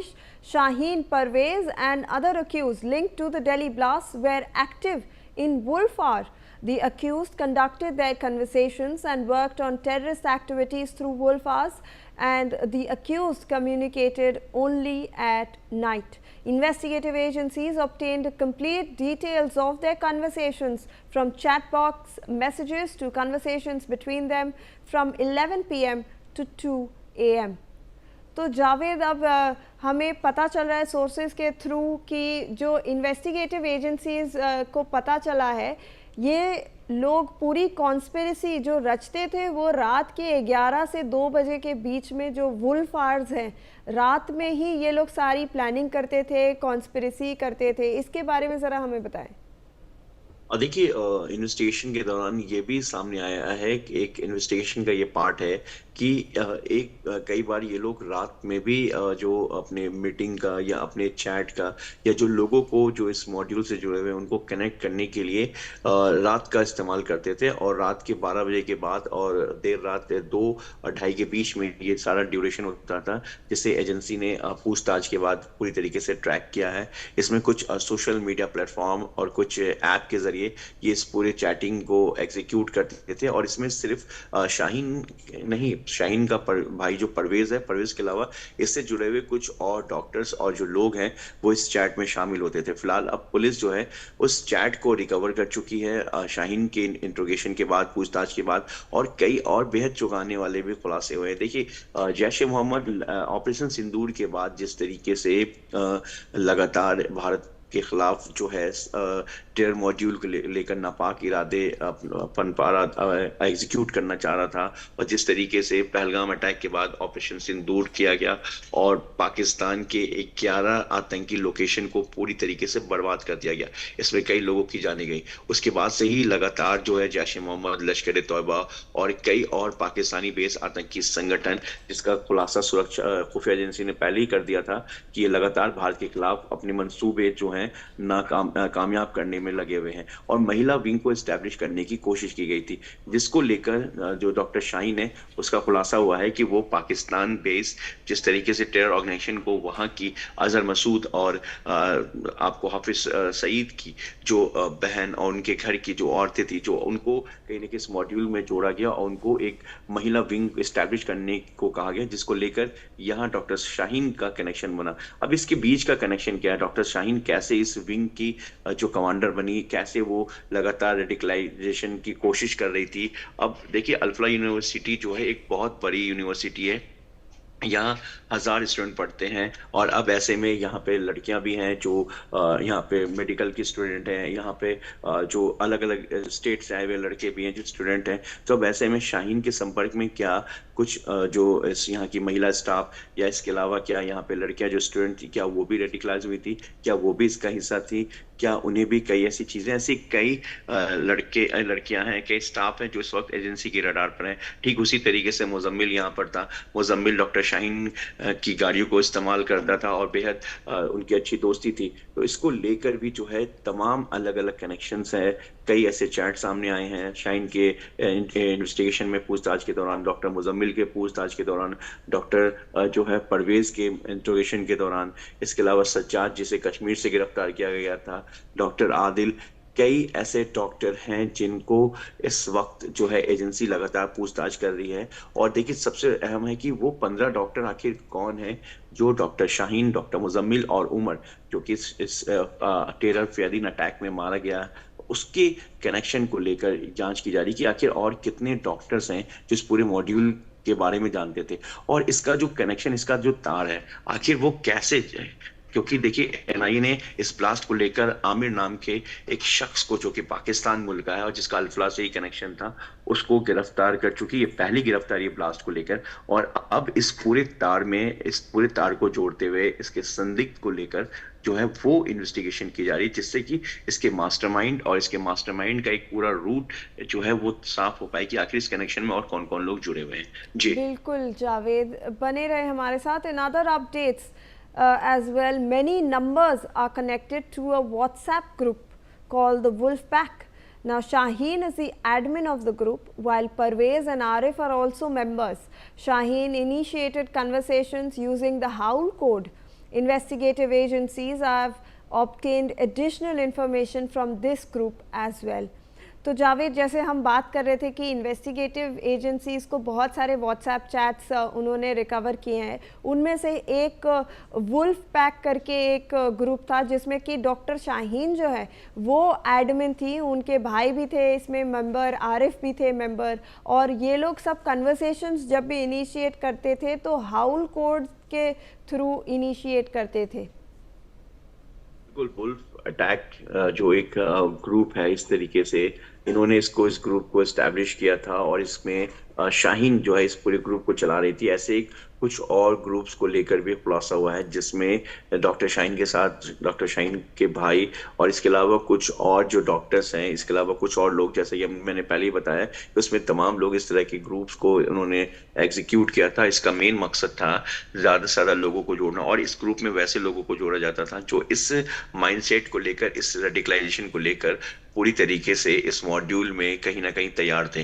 क्योंकि देखिए एक बहुत बहुत लंबे समय से इसको प्लानिंग की जा रही है और एजेंसीज के नज़र से बचने के लिए और पुलिस और स्टेट एजेंसी से नज़र से बचने के लिए, लोकल इंटेलिजेंस यूनिट की नज़र से बचने के लिए इस तरीके के ऐप को बनाया गया था, इस तरह के ग्रुप को बनाया गया था जिसको बहुत ही सेपरेटली तरीके से इस्तेमाल हो रहा था। और आपको बता दें, जिस तरीके से आपने बताया कि रात के 12 बजे के और 2:30 बजे के बीच में इस तरीके के ग्रुप्स को जो एग्जीक्यूट किया गया था, बनाया गया था, और इसी तरीके से रूम नंबर 13 जो कि अल्फला का ही बिल्डिंग नंबर 17 है, वहां के उस कमरे में, डॉक्टर मुजम्मिल के कमरे में तमाम लोगों की मीटिंग भी होती थी। और ऐसा जो जांच में खुलासा भी हुआ है कि कई बार देर रात में भी उस कमरे में मूवमेंट देखा गया है। अब जो मेडिकल के स्टूडेंट्स होते हैं या मेडिकल के टीचर्स होते हैं, वो ज्यादा देर तक जो है वो लेट नाइट तक नहीं जगते हैं, क्योंकि देखिए क्लासेस होती है, मेडिकल एक बहुत रिस्पॉन्सिबल जो डिग्री होती है, जिसको लेकर जो हर एक छात्र का एक ख्वाब होता है कि वो डॉक्टर बने। और ऐसे में जिस तरीके से डॉक्टर ही व्हाइट कॉलर जो इस तरीके से एक मॉड्यूल को स्टार्ट करना चाह रहे थे, हालांकि काफी हद तक इन्होंने एक्सक्लूसिव जमा कर लिया था, और इसमें इनके साथ और कितने लोकल इनके ग्राउंड वर्कर्स हैं जो कि कश्मीर के पैटर्न पर इन्होंने आसपास के धौज के आसपास इलाकों से भी कई लोगों को अपने रेडिकलाइजेशन में, किसी को लालच दिया गया या फिर किसी को इस्लामोफोबिया का मतलब बताते हुए और हर तरीके से कोशिश की गई। और अभी कितने लोगों का चेन स्टार्ट किया गया था, क्या हर कड़ी अब एजेंसी के रडार पे है, ऐसा कहना भी मुश्किल है, क्योंकि अभी कई लोग और सामने आना बाकी है। इसमें कई और डॉक्टर्स जो हैं उनका भी खुलासा होना बाकी है, क्योंकि देखिए ये एक लंबे समय से इस पूरे मॉड्यूल को एस्टैब्लिश करने की कोशिश की गई थी, बहुत लंबे समय से इसकी साजिश चल रही थी, बहुत लोग इसमें जुड़े हुए थे। आप खुद जानकर एजेंसी भी हैरान है और बिल्कुल अलर्ट हो गई कि पूरे 100 से ज्यादा डॉक्टर्स जो हैं इस पूरे नेटवर्क में जुड़े हुए हैं, और इससे ज्यादा भी हो सकते हैं। अब सबको रडार पर रखा गया है, सबके मूवमेंट को लेकर, सबके 2 से 3 महीने पहले प्रीवियस जो है रिकॉर्ड चेक किया जा रहा है। एजेंसी पूरी तरीके से लगी हुई कि इस मॉड्यूल को पूरी तरीके से इसका पर्दाफाश किया जाए, और इस आतंक के पीछे भारत का आखिर वो कौन संदिग्ध है, कौन मास्टरमाइंड है, जिसका कनेक्शन सीधा सरहद उस पार पाकिस्तान से है, और किस तरीके से इसे पूरी तरीके से एग्जीक्यूट किया गया, क्योंकि 13 लोग, बेकसूर लोग इसमें मारे गए हैं, जो अपने परिवार के जिम्मेदार थे, जो अपने परिवार से अलग हुए, जिन्होंने अपनों को खोया है। अब हर कोई चाहता है कि इसमें जो है सख्त से सख्त सजा हो। वहीं दूसरी तरफ देश के प्रधानमंत्री ने भी कहा है कि इस ब्लास्ट से जुड़े जो भी आरोपी होंगे उनको बख्शा नहीं जाएगा। तो लगातार एजेंसीज जो है, शाहीन की बात करें, इन जो हाल ही में WhatsApp chat, group chat, wolf attack, इस तरीके से तमाम जो चीजें नई नई सामने आ रही है, खुलासा हो रहा है किस तरीके से टेलीग्राफ और दूसरे बिल्कुल जावेद, जैसे कि आप कह रहे हैं कि और भी खुलासे होने वाले हैं इस केस में, हमें और इंफॉर्मेशन मिल रही है that Shaheen was forming 2 teams of female terrorists named Aurora and Luna after female wolves. Shaheen delivered all important messages during Wolf Hour using code words. Arif's number was listed as Spiro, while Griffith and Cornelius were also used as code names in the group. Now, Madam Surgeon, also known as Shaheen, was the alpha of the group. She discussed ambushing targets using wolf patterns, and Parvez was asked for information about lone wolf attacks. तो जावेद, धीरे धीरे हमें जो network है उसका कितना बड़ा network है ये हमारे सामने आ रहा है। थ्रू दिस हमें अब ये भी पता चल रहा है कि शाहीन फीमेल टेररिस्ट के 2 ग्रुप बनाना चाह रही थी, अरोरा और लूना के थ्रू, और उसमें वो इम्पॉर्टेंट मैसेजेस डालती थी। हमें ये भी पता चल रहा है कि जो नाम वो लोग ने सेव किए थे एक दूसरे के, वो भी अलग थे। तो वो लोग पूरी ही तैयारी के साथ ये पूरा ऑपरेशन चला रहे थे। जावेद, देखिए कई ऐसे ग्रुप के खुलासे हुए हैं जो डॉक्टर शाहीन ने बनाया था या वो किसी ग्रुप का हिस्सा था। इसमें कई ऐसी और अभी जो महिलाएं हैं जो इस प्रोफेशन से जुड़ी हुई हैं, या फिर वो दूसरे प्रोफेशन से हैं, या फिर वो साइलेंट स्लीपर सेल हैं। इसको लेकर जो है यूपी एटीएस जो है अपनी जांच को आगे बढ़ा रही है। एजेंसी पूरी तरीके से जो है लखनऊ में कई टीमें जो है लखनऊ इसके आसपास के जो हर एक इनपुट के बेस पर अपने इन्वेस्टिगेशन को आगे बढ़ा रही है। देखिए शाहीन का कहीं ना कहीं बेहद अहम रोल इसलिए था कि जब मुजम्मिल को गिरफ्तार किया गया, मुजम्मिल के बाद गिरफ्तारी के बाद एक मुजम्मिल से ही एक लेडी डॉक्टर का कनेक्शन सामने आया जो शाहीन के नाम से जिसका खुलासा हुआ। उसके बाद हिरासत में लिया गया और पूछताछ के बाद शाम तक ही जब ये ब्लास्ट से कुछ घंटे पहले ही शाहीन को गिरफ्तार कर लिया गया। हालांकि शाहीन को ऐसा नहीं लग रहा था कि वो गिरफ्तार हो पाएंगे, क्योंकि आमतौर पर जिस तरीके से इस मॉड्यूल का एक हिस्सा बना वो जगह जो एक इमाम जो कि डॉक्टर मुजम्मिल का जानकार था और जिसके प्लॉट पे जिसकी जगह पे जहाँ पे बना हुआ था उस कमरे में एक कमरे में विस्फोटक रखा हुआ था और जिस तरीके से उस विस्फोटक का खुलासा हुआ उससे पहले कुछ घंटों पहले जो है कश्मीर पुलिस और हरियाणा पुलिस ने उस कमरे से जो है 360 अमोनियम नाइट्रेट के साथ अमोनियम नाइट्रेट के साथ जो एक्सप्लोजिव जो बाकी आर्म्स एम्यूनिशंस इंसॉल्ट राइफल और इसके अलावा लाइफ कार्टेज और तमाम चीजें जो बरामद की, ये अपने में बेहद चौंकाने वाला था कि कोई एक बड़े साजिश का कहीं ना कहीं ये इंडिकेशन चल रहा था। देखिए किसी को आसपास लोगों को इसकी भनक नहीं थी, किसी लोकल इंटेलिजेंस को इसकी भनक तक नहीं लगी। कितने ही बेहद शातिराना तरीके से, कितने बहुत ही बारीकी से इस पूरे एग्जीक्यूट को अंजाम दिया गया होगा, कैसे एक्सक्लूसिव वहां पहुंचाया गया होगा। देखिए इसमें कई गाड़ियां भी सामने आई हैं। सबसे अहम I-20 जो कि ब्लास्ट मॉड्यूल में इस्तेमाल किया गया जिसे उमर चला रहा था। उमर के इस गाड़ी को लेकर कई CCTV खुलासे हुए, किस तरीके से एक पूरा रूट बना, किस तरीके से जो है आपको इसको इस्तेमाल किया गया। लेकिन देखिए सबसे बड़ी बात एक और चीज सामने आई है कि इस टारगेट को लेकर जो है हनुमान मंदिर जो कि मरकट वाले बाबा जो कि ISBT यानी कि लाल किले से महज कुछ ही दूरी पर है और मंगलवार को यहाँ काफी भीड़ होती, हजारों की तादाद में लोग यहाँ पूजा करने आते हैं। और ऐसे में जिस तरीके से सोमवार को ये ब्लास्ट हुआ और ये ब्लास्ट पहले ही इंटेलिजेंस एजेंसी ने सोर्सेज ने बताया कि जिस रिपोर्ट में को तैयार किया गया उसमें ये साफ दिखा इन्वेस्टिगेशन में कि जो ब्लास्ट का पैटर्न आमतौर पर जिस तरीके से ब्लास्ट करने का एक मंसूबा होता है, जो आतंकी ब्लास्ट को अंजाम देते हैं उसका एक पैटर्न और ये जो ब्लास्ट हुआ इसके पैटर्न में बड़ा फर्क है, क्योंकि ये असेंबल नहीं था पूरी तरीके से। ये यहाँ पर ब्लास्ट नहीं होना था, यहाँ पर इसको पूरी तरीके से असेंबल नहीं किया गया था। इसका जो एक पूरा जो ब्लास्ट का जो तरीका है वो ऐसा ही प्रारंभिक शुरुआत में यही देखने को लग रहा है कि एकदम से अचानक से फट गया, मतलब कोई कहीं से और ले जाना था और रास्ते में ही कहीं पर ये सडनली फट गया। बिल्कुल हड़बड़ी में किया गया ये ब्लास्ट लग रहा है। जब अरेस्ट होने शुरू हो गए थे जावेद बट हमारे साथ बने रहे। Investigators have uncovered financial transactions linked to Shaheen, with over 1 crore moved in and out of her account. In 2014, she transferred rupees 9 lakh, followed by a flagged transaction of rupees 6 lakh in 2015. Agencies also noted an 11 lakh transaction in 2016, highlighting a consistent pattern of suspicious financial activity connected to her operations. तो Javed obviously हम लोग financial network funding कहाँ से आ रही है वो तो trace कर ही रहे हैं, बट हमें पता चल रहा है कि 1 करोड़ तक का मूवमेंट हो रहा था डॉक्टर शाहीन के अकाउंट में और बहुत बार फ्लैग भी किया गया है ये ट्रांजैक्शंस जो हो रहे थे।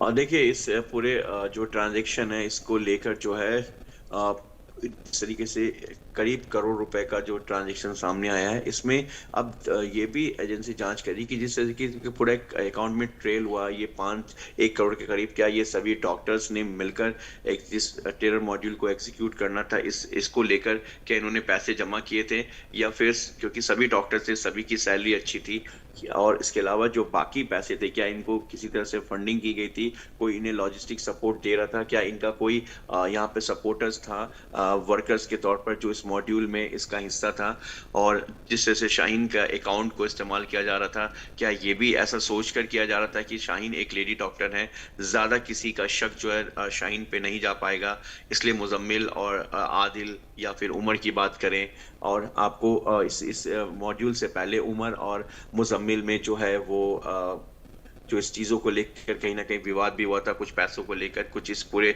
मॉड्यूल के दरमियान। तो क्या शाहीन को एक सेफ साइट बनाकर इसके अकाउंट में पैसे को ट्रांसफर किया गया? इसके पीछे जो वो कौन से लोग हैं जिन्होंने इसको फंडिंग की, इसको सपोर्ट किया, इन सब अकाउंट की जो डिटेल्स है वो अब एजेंसी के हाथ में है। और इसको लेकर जो है शाहीन से पूछताछ की जा रही है कि आखिर इतने पैसे, क्योंकि शाहीन के पास 1 करोड़ का इस तरह से ट्रेल होना ये बेहद अहम है। और इसके पीछे साफ लगता है कि कहीं ना कहीं ये जो फंडिंग है, ये जो पैसा उसके अकाउंट में ट्रांसफर किया गया या उसके अकाउंट में इसको पूरे बैलेंस को मेंटेन किया गया, इसके पीछे किसी बड़े साजिश का जो है कहीं ना कहीं पूरी तरीके से एक मंसूबा था। और दिल्ली ही नहीं, दिल्ली के अलावा कई और ऐसे स्टेट थे जो इन आतंकियों के निशाने पर थी। जी बिल्कुल, धन्यवाद Javed. We are shifting focus now. In a critical push to combat the choking smog engulfing Delhi NCR, the Supreme Court today takes up a public interest litigation on rampant air pollution with a 3-judge bench led by Chief Justice B.R. Gavai alongside Justices K. Vinod Chandran and N.V. Anjaria, set to scrutinize enforcement lapses and farmer compliance. The national capital's air quality index lingers in the severe zone for the 8th straight day, driven by unchecked stubble burning in neighbouring Punjab and Haryana, compounded by stagnant winter weather that traps toxins like a toxic blanket, exacerbating respiratory crisis for millions and prompting school closures or even vehicle curbs and construction bans under the Graded Response Action Plan. Joining me on the broadcast is my colleague Sambhav Sharma with more details on this. Sambhav, we were talking about how the Supreme Court today is all set to look at a public interest litigation. We'll try to, in fact, I believe Sambhav Sharma is yet to join us. Sambhav, can you hear us? Well, absolutely. Here at the 3-judge bench of the Supreme Court, headed by Chief Justice of India B.R. Gavai and other judges, Justice K.V. Chandran and N.V. Anjaria. This 3-judge bench is going to hear this very crucial Delhi NCR air pollution case today. And if we talk about what happened in the last date of hearing, when the top court is asked the Punjab and Haryana government to file their response on as to what steps they have taken to control the stubble burning. And it is to be seen whether Punjab and Haryana government has filed their official response or not, because that would come on record.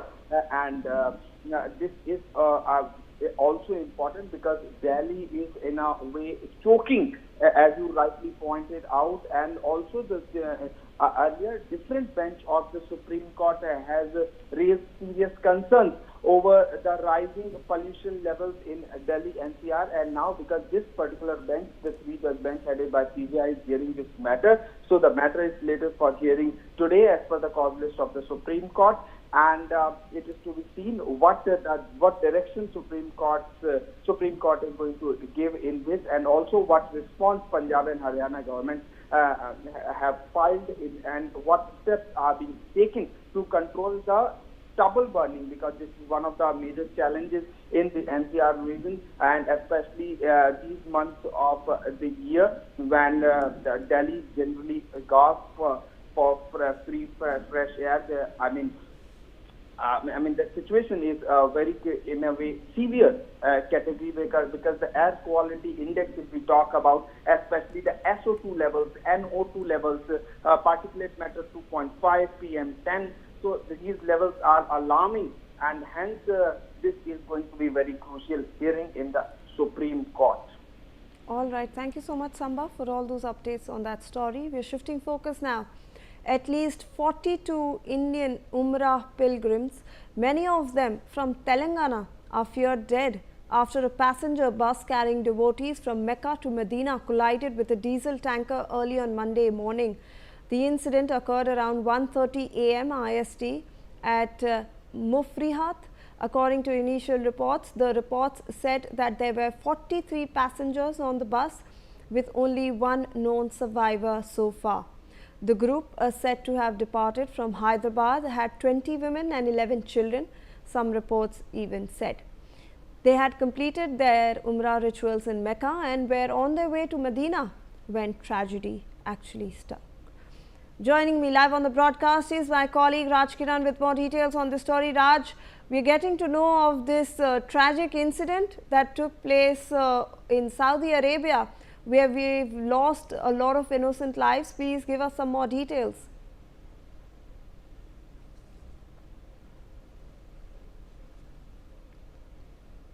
Intervening night of yesterday and today, 42 Indian pilgrims who have been to Umrah has been feared dead by after they collided with the diesel tanker near Medina. So at least 42 Indian Umrah pilgrims are feared dead after a passenger bus carrying devotees from the Makkah and Medina collided with the diesel tanker early in the today morning, and the incident took place around 1:30 in the early morning, and the victims are believed to be women and children, and most of the and all of them, at least 16 people. From the sources we have the information that at least 16 people belongs to from Hyderabad, who have been from Mahidipatnam, who have been to Umrah. And after completing the Umrah, when they were on the way to Medina, this accident has taken place, in which 42 Indian pilgrims died on the spot. But we have to get the information that what exactly happened there, how they collided with the diesel tanker. So all details has to be come now. Even the Telangana Chief Minister are in constantly touch with the Saudi embassy and also the Indian embassy, and trying to contact the people who are in Saudi and get more details about the people who have died in the accident. All right, Raj. Thank you so much for all those details on that story. That's it from us on this bulletin. We are slipping into a short break.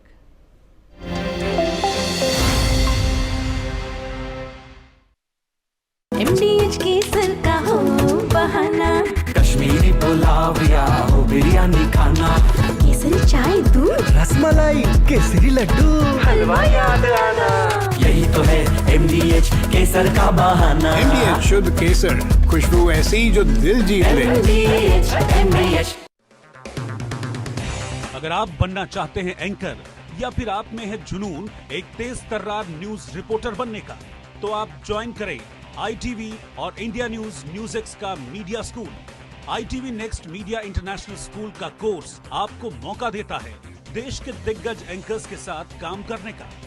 ITV next media international school में आप बेहद नजदीकी।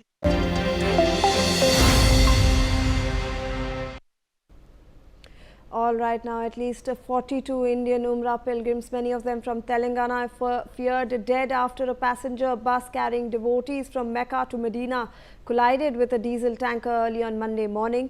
The incident occurred around 1:30 a.m. IST at Mufrihat, according to initial reports. The report said that there were 43 passengers on the bus, with only one known survivor so far. The group, said to have departed from Hyderabad, had 20 women and 11 children. Some reports said they had completed their Umrah rituals in Mecca and they were on the way to Medina when tragedy struck. Joining me on the broadcast is my colleague Raj Kiran. Raj, we are hearing of this. We've spoken about how this entire tragedy actually struck.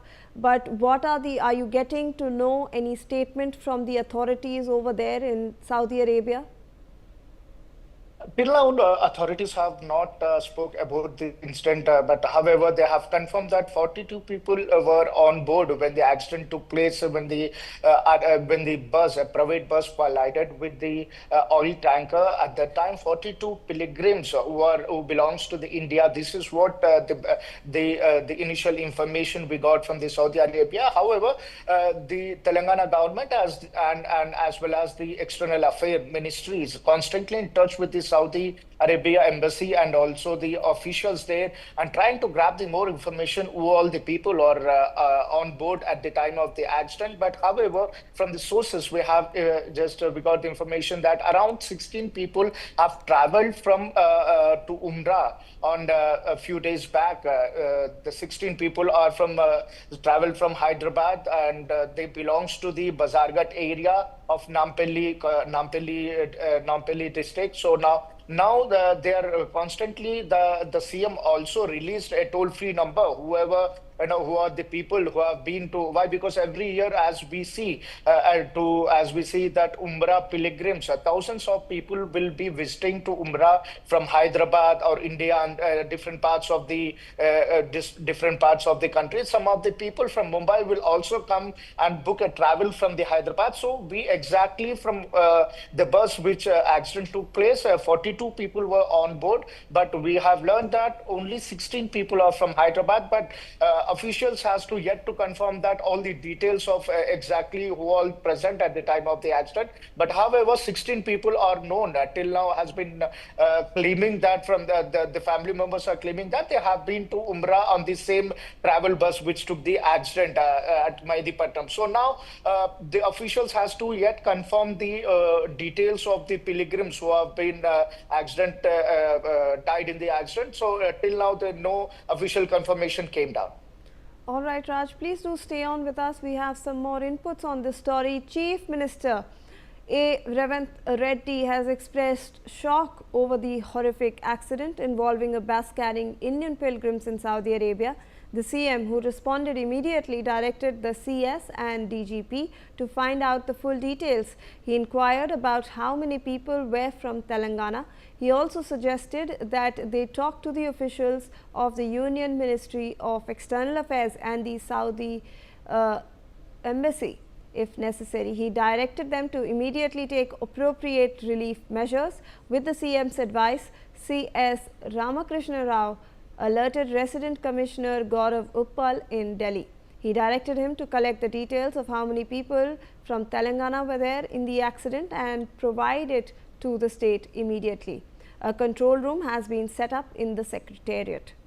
So Raj, the state has now taken quick action. We are seeing that after the Chief Minister got to know of this news, he has established a team. There are people and officials actually in contact with the Union Ministry of External Affairs and also the Saudi Arabian embassy in order to get more details. We also know that a helpline now has been, a control room has been set up in the Secretariat. What more details could you give us on those aspects? Yes, Telangana Chief Minister A. Revanth Reddy expressed shock over the severe bus accident in Saudi Arabia, which involving Indian pilgrims. Media reports, a few reports claims that the accident occurred while going to Makkah to Medina, and all the people who are traveling there is from Hyderabad. They have started from Hyderabad. They might be from a different place, came to Hyderabad. From Hyderabad, they went to Umrah. But most of the 43 people who have been there in the boarding while at the time of accident, 42 people were from Hyderabad. This is what we learned from the source. The CM also immediately ordered to Chief Secretary and Telangana Director General of Police to find out the full details of the people who are traveling to Umrah in that bus. So he inquired how many people belonging to Telangana. He also asked the officials to take out the details, how many people belongs to Telangana. He advised them to speak with the officials from the Central Ministry or External Affair and the Saudi Embassy, all take the details. He ordered that if necessary, they should immediately get into the field to approach the relief efforts. And also the Telangana Chief Minister also ordered CS Chief Secretary Ramakrishna Rao alerted the Residence Commissioner Gaurav Uppal in Delhi, and they have set up a emergency call, emergency number to people who are traveling in Umrah to contact to give them more details about their families and all the details from the embassy. So they have in Secretariat they have set up a call center, set up a Secretariat control room has been set up. So all the details will be given. What the people, as we see that hundreds and thousands people have been to Umrah this season. So the details of the people who are traveling on board at the time of the accident, the details will be taken from the Saudi embassy, and later these all details will be provided to them. CM also said that do not need to panic, as it was 42 people who are at the time of accident who are on board, but thousands thousands of people are worried who have been to Umrah from Hyderabad. So now a separate control room has set up in the secretariat, and all the details have been taken from the Saudi embassy and providing to the people who are in tense situation here in Hyderabad. Right, Raj, please do stay on with us. We have some more breaking news coming in. Hyderabad MP Asauddin Owaisi has expressed grief after a bus carrying Indian Umrah pilgrims met with an accident in Saudi Arabia. Owaisi said that he had contacted two Hyderabad-based travel agencies and shared the passengers' information with the Riyadh embassy. He also spoke to Abu Matan George, the Deputy Chief of Mission at the Indian Embassy in Riyadh, who told him that they are gathering information from local authorities regarding the same and would update him soon. Let's in fact listen into what he has stated. ये मुझे भी खबर अभी मालूम हुई है कि हैदराबाद के दो ट्रैवल एजेंसी, एक fly zone tours and travels और अल मक्का हज एंड उम्रा के 42 हाजी मक्का से मदीना जा रहे थे बस में, और बस को आग लगने से मालूम हुआ कि सिर्फ एक शख्स की जान बची है, कंफर्म नहीं है, बास कह रहे हैं कि पूरों का इंतकाल हो गया। तो मैंने इंडियन एम्बेसी रियाद में जो DCM है अबू मैथन जॉर्ज साहब से मेरी बात हुई, और उन्होंने मुझसे कहा कि कौंसल जनरल जिद्दा भी और वो ख़ुद इस पर मालूमात हासिल कर रहे हैं और जो भी ज़रूरी कार्रवाई करना है वो करेंगे। और साथ ही साथ मैंने इन तमाम उम्रा पैसेंजर्स के दोनों ट्रैवल एजेंसी से वीज़ा डिटेल्स लेकर कौंसल जनरल ऑफ इंडिया जिद्दा को और DCM इंडियन एम्बेसी रियाद को और साथ ही साथ फॉरेन सेक्रेटरी को मैंने ईमेल किया है। मेरी भारत सरकार से और ख़ास तौर से एक्सटर्नल अफेयर्स मिनिस्टर से जयशंकर साहब से ये रिक्वेस्ट है कि वो इमीडिएटली इस पर देखें, और अगर जिन लोगों की डेथ हुई है उनके परिवार ये चाह रहा है कि उनकी डेड बॉडीज़ जल्द से जल्द इंडिया को लाई जाए, और अगर कोई उसमें ज़ख्मी है तो उनको अच्छी से अच्छी वहाँ पर उनको इलाज हो सके। ये मैं रिक्वेस्ट करता हूँ हमारे एक्सटर्नल अफेयर्स मिनिस्टर से और भारत सरकार से। So Raj, now we are learning that even OIC has initiated some steps in order to get the information out of that country as soon as possible. He has spoken to the travel agencies who were involved in sending those pilgrims abroad. He has also contacted the Riyadh embassy and sought more information. So what more details could you give us on that front? Yes, Hyderabad MP Asauddin Owaisi, after receiving the information that 42 pilgrims who have been to Umrah has been died in a road accident, so immediately he spoke to he has taken the sources from his sources. He had taken the details of the travel agency.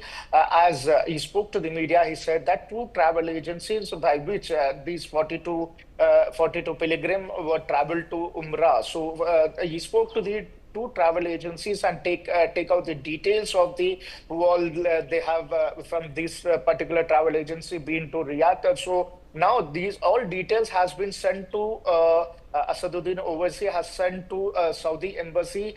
Their DCM. He also said that he spoke to the Indian ambassador there in Saudi Arabia. He has sent all the details of the people were traveling from Hyderabad.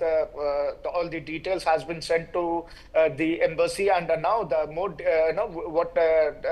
and he also requested the External Affairs Minister to the people who are died in this tragic incident, please bring the dead bodies as early as possible. And if anybody were injured, as he said that as he's also not yet confirmed that 42 people died, but however he said that from the sources he got information that all the people who are traveling in the bus died in the tragic incident. But there are other voices. We also learned that still there are 3 to 4 people who are undergoing treatment, who are suffering with severe injuries, fire injuries. So now they are undergoing treatment. All these things that two versions has been coming out from Saudi Arabia, but officials not yet confirmed that how many people have died in this incident and how many people are undergoing treatment in the hospital. But however, we have to wait for the External Affairs Minister to release the official information that what exactly happened and what all the details that External Affairs Ministry will be giving out. Absolutely, Raj. Please do stay on with us. We have some more breaking news coming in view of this tragic bus accident near Medina, Saudi Arabia, involving Indian Umrah pilgrims. A 24/7 control room has been set up in the Consulate General of India, Jeddah. The contact details of the helpline are as under. There is a toll-free number which I will introduce to you, 800-244-0003. So this is the toll-free number that you can call for more information regarding this entire incident. Raj, we are also getting to know now that a 24/7 control room has been set up at the Jeddah consulate, and this is so that information could be shared, and if there are people who want to know about the details of their family members, they can in fact contact the embassy directly. Raj. Exactly, where as I said you before that in Hyderabad many people are visited to for Umrah, so they are panicked that what exactly happened, and they couldn't contact. Why? Because when they go in a isolated places, their mobile phone will be not in contact. So the people are scared and panicked situation in Hyderabad. So now the Jeddah consulate has released a toll-free number to if anybody wanted to details about their pilgrimage, people who are visited to Umrah, so they will provide all the details. Whoever are in Makkah, Medina now, so they have released a toll-free number. People who are visited, their family members can directly contact to that toll-free number, and they can speak, take more details about that. And also the 42 people who are killed in the tragic accident, also details will be given. The family members can also call, whoever the pilgrimage have been, their family members has been went there. So this is what the details has been shared by the embassy now. All right, Raj, please do stay on with us. In more breaking inputs on this story, according to information, rescue operations are currently underway at the accident site. So now, Raj, we do know that in fact the accident took place around 1:30 a.m. IST. And however, now we are learning that rescue operations are still underway. This was a huge accident that took place. We are fearing that 42 or 40 people have lost their lives. So what can you tell us about the rescue operations that is currently underway over there? Yes, this accident took place early in the morning around 1:30. So after the accident took place, the information given to the local authorities. So immediately the fire brigade teams and the police reached the spot, and the rescue operation is going on. But where we have seen clearly in the visuals that a big blast sort of thing has took place at the time of accident, as bus have collided with the oil tanker, and by which a big blast has been taken place, and fire flames also we can see clearly the visuals that how fire flames are raising up. So now the rescue operation, it's at the initial stages, the rescue team faced a severe severe problem to get nearby. Why? Because it was an oil tanker, and it can be it can be blast at any time. So now the situation got under control, and the rescue operation is going on. But we have to know that whether 42 people who are traveling in the bus have been died in this, or else is there anybody are still suffering with the injuries. Those all details we have to know from the officially from the embassy, but we are waiting for the more details as the rescue operation is going on. We have to see after the rescue operation that what exactly the embassy will be saying on that. Absolutely, Raj. Please do stay on with us. We'd like to re-inform our viewers that we are tracking this news, this accident, this mishap that's come in from Saudi Arabia, and we have in fact lost reportedly 42 lives in this incident. There are a number of people who are from Telangana, as we have been updating you. There are control numbers out there. The numbers are on your screens. If you are one of those family members, you can contact the officials for more information on this. We have some more breaking news coming in. The Telangana Chief Minister has instructed officials from the Ministry of External Affairs and the Saudi Embassy to be contacted regarding this incident and to immediately undertake necessary relief measures. Chief Secretary K. Ramakrishna Rao has promptly spoken with Coordination Secretary Gaurav Uppal in Delhi and issued the required directives. So Raj, now we are seeing that officials are already taking action so that swift measures could be taken as and when the information gets out, as and when we come to know the actual update from the consulate and from the embassy over there in Saudi Arabia. Already the Telangana chief ministers are trying to get in contact with the help of chief secretary and Telangana DGP, trying to contact the Indian embassy in Saudi Arabia and also the external affairs ministry, and now they are trying to take out the details from that, but till now they have not yet updated any details from the Saudi embassy. They are still, as I said, that the operation is underway. So now after the more details will be coming out, so even the embassy, the Indian embassy, as well as the external affairs minister and the Telangana secretariat team, which has been constantly coordinating with the officials who are in Saudi Arabia as well as the external affairs minister, are waiting for the details. But till now we have learned that from the sources that 42 people have died in this, and whether we have to see how many, is there any people, anyone other than this are suffering with the injuries, and we have to get more details exactly what exactly happened there. And it is out of country, and it is, as we have clearly seen in the visuals, that it is a like isolated place out of the city. So the accident has taken place out of the city in between Makkah and Medina. So to reach there, it has taken some time, and the rescue operation is going on. We have to see after the what exactly the details will be revealed by the embassy as well as the Telangana secretariat. Absolutely, Raj. Do stay on with us, because but this is a developing situation that we are getting. We are tracking for you. This mishap took place in Saudi Arabia. There are a lot of measures involved that are currently being undertaken by the government of Telangana as well as the Union Ministry of External Affairs.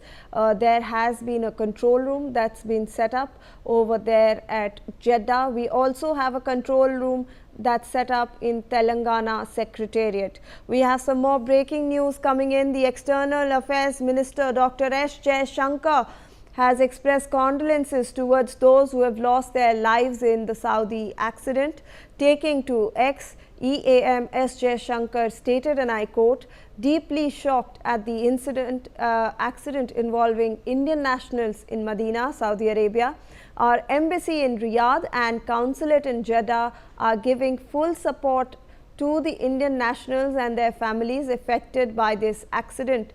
Sincere condolences to the bereaved families. Pray for the speedy recovery of those injured." So Raj, now we have the External Affairs Minister also taking to social media. He has stated that everyone is alert, everyone has noted of this accident that has taken place. He has expressed his condolences, but he has also stated that the embassy over there in Riyadh and the consulate in Jeddah all are in contact with the families of those who have been affected due to this accident. Raj.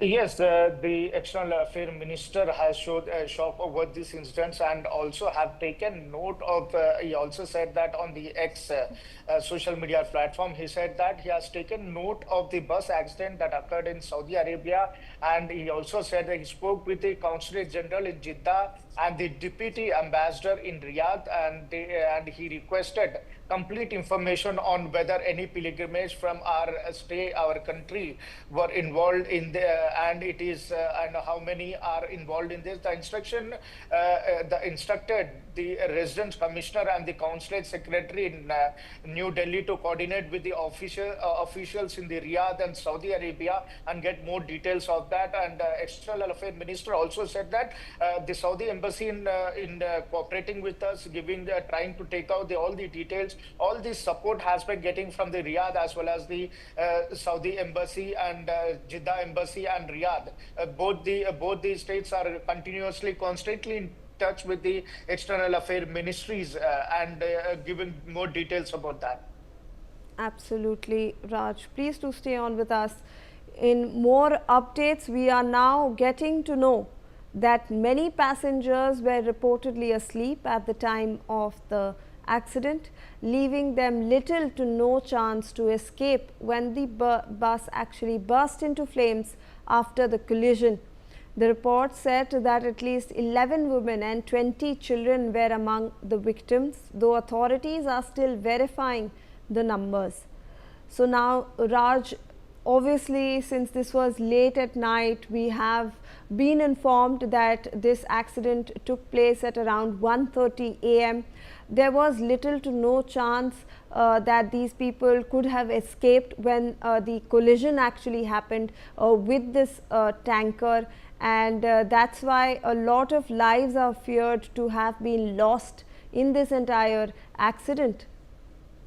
Yes, when the accident took place, actually the accident took place in the early morning hours at 1:30 a.m. in the early morning intervening night of yesterday and today. So it was in the early morning hours, that means in the late night around 1:30. So people who are traveling, the pilgrimage who are traveling in the bus were almost in the sleep mode. They were sleeping. Why? Because it was late in the night, and within within 1 or 2 hours they'll be reaching to Medina. So at that time, this accident has taken place, but it isn't suddenly, something came from, something was collided, the bus went and collided with the oil tanker, and it is a sudden, unfortunate incident that has taken place suddenly. Nobody was expecting that this tragic incident will happen, but it was in the late in the night, so everybody was was sleeping, and they couldn't, they did not get, till they wake up, everything was smashed.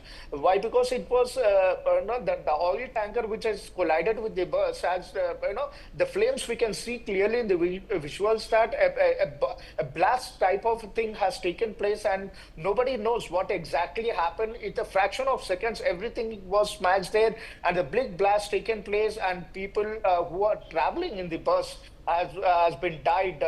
They don't even know what exactly happened.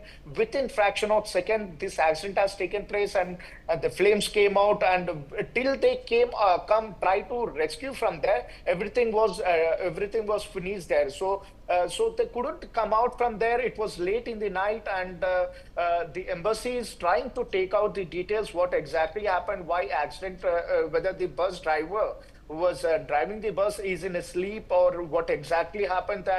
Investigation is going on there, trying to take out the maximum details, what they can, trying to do. Right, Raj, please do stay on with us. In fact, as and when we are tracking this biggest news story that's coming in from Saudi Arabia. We're seeing how pilgrims were actually inside a passenger bus. These pilgrims, the bus actually was involved in a mishap with an oil tanker, and 42 people are feared dead. So these 42 Indian Umrah pilgrims, many of them were actually from Telangana. That's what we have reports of.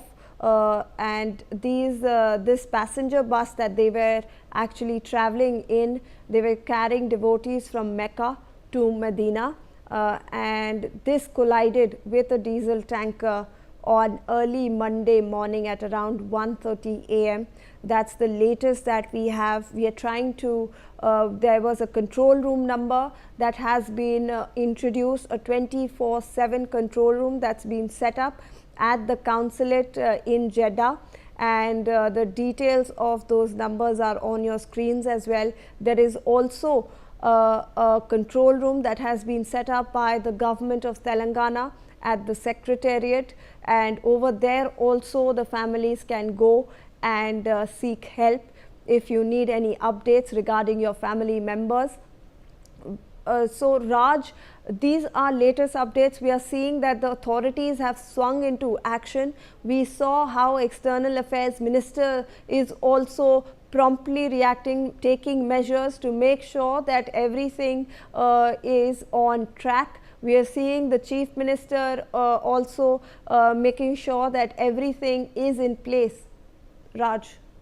Yes, all the arrangements has been done from the Telangana side. The Telangana Chief Minister spoke to the Chief Secretary as well as and then requested him to talk to the External Affairs Minister and take out the details what exactly happened and who are the pilgrims who are died in the tragic incident.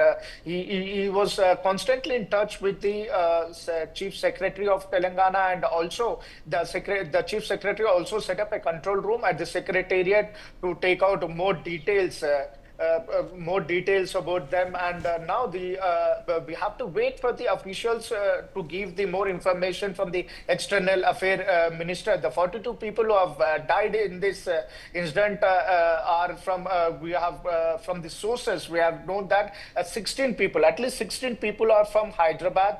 But more details we have to wait. We have already we have exclusively got that visas of the people who are traveling from Hyderabad to Jeddah for a Umrah from a Umrah. We have exclusive details about them. The details of the pilgrimage who have been to Jeddah are like many, 42 people or 18 are from Hyderabad. They have traveled to pilgrimage, traveled to Makkah, Medina and Makkah. The accident was reported happened in a bus, whereas 20 women were present at the time of accident.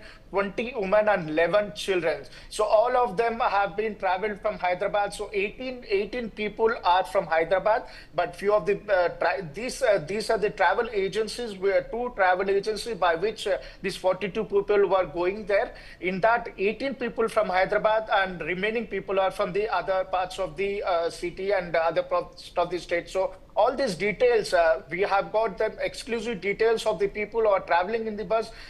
One is Muhammad Ali, Muhammad Mansoor, Begum, Zahin Begum, and Fareen Begum, and Shaukat Begum, and Zakia Begum, Parveen Begum, and Mastan Muhammad, Sohail Muhammad, Abdul Muhammad, Muhammad Maulana, and Abdul Muhammad, Gausia Begum, Muhammad Ali, and Muhammad Mansoor, Zain Begum, Fareen Begum, Shaukat Begum. These are the details has been shared by exclusive got from the travel agent who has started from Hyderabad to Makkah. That 18 people details has been shared by the travel agent. Now that we have to wait for the official confirmation, but whereas the travel agent said that 18 people who have been traveling are from Hyderabad.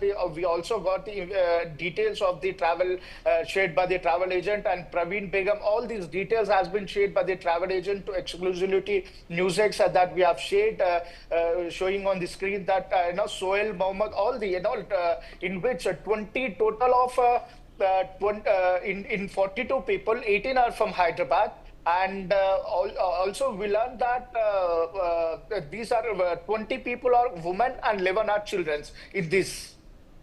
Absolutely, Raj. Please do stay on with us. However, I'd like to introduce to the viewers a video that has surfaced from Saudi Arabia. In fact, in that video, we can see how big those flames are that engulfed the passenger bus that was actually traveling from Mecca to Medina. In fact, I'll play that video out for you. You can see on your screens over there that huge ball of fire. Actually, that's where those people were. We are assuming 42 people were on that bus traveling from Mecca to Medina, all of them devotees, and they were in fact caught in this fire at around 1:30 a.m. when that passenger bus collided over there with an oil tanker. Look at those flames. I believe there is this vehicle that is come over there for rescue and relief measures. However, on your screens, that's the impact of the collision when that passenger bus actually collided with that oil tanker over there in Saudi Arabia. Look at those screams, that smoke bellowing through, that fire, it's raging. It can be seen from a long distance, and when you zoom into it, you can look at the flames. They are engulfing the entire bus over there. So we can see the massive mishap that has actually taken place over here in Saudi Arabia. Very unfortunate incident. Look at those flames engulfing that entire area. And this video, remember, has been taken from a great distance. And if we can see the scale, the massive scale of this entire flame over here. So these are the fresh visuals that have come in from Saudi Arabia. That's it from us on this bulletin. We are slipping into a short break. MDH केसर का हो बहाना, कश्मीरी पुलाव या हो बिरयानी खाना, केसरी चाय दूध, रसमलाई केसरी लड्डू, हलवा याद आना, यही तो है MDH केसर का बहाना। MDH शुद्ध केसर, खुशबू ऐसी जो दिल जीत ले। MDH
अगर आप बनना चाहते हैं एंकर या फिर आप में है जुनून एक तेज तर्रार न्यूज रिपोर्टर बनने का, तो आप ज्वाइन करें ITV और इंडिया NewsX का media school.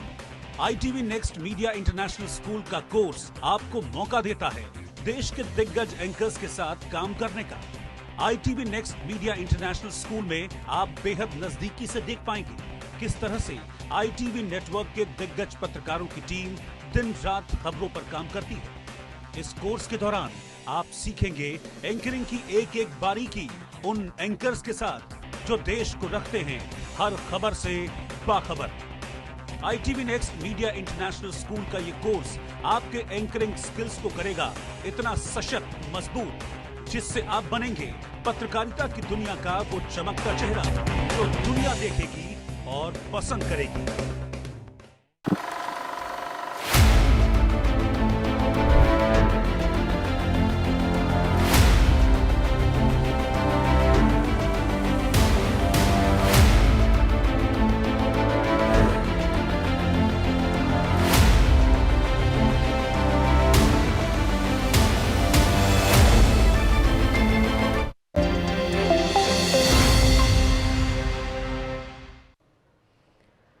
Welcome back. You're watching NewsX and I'm Shivani Singh.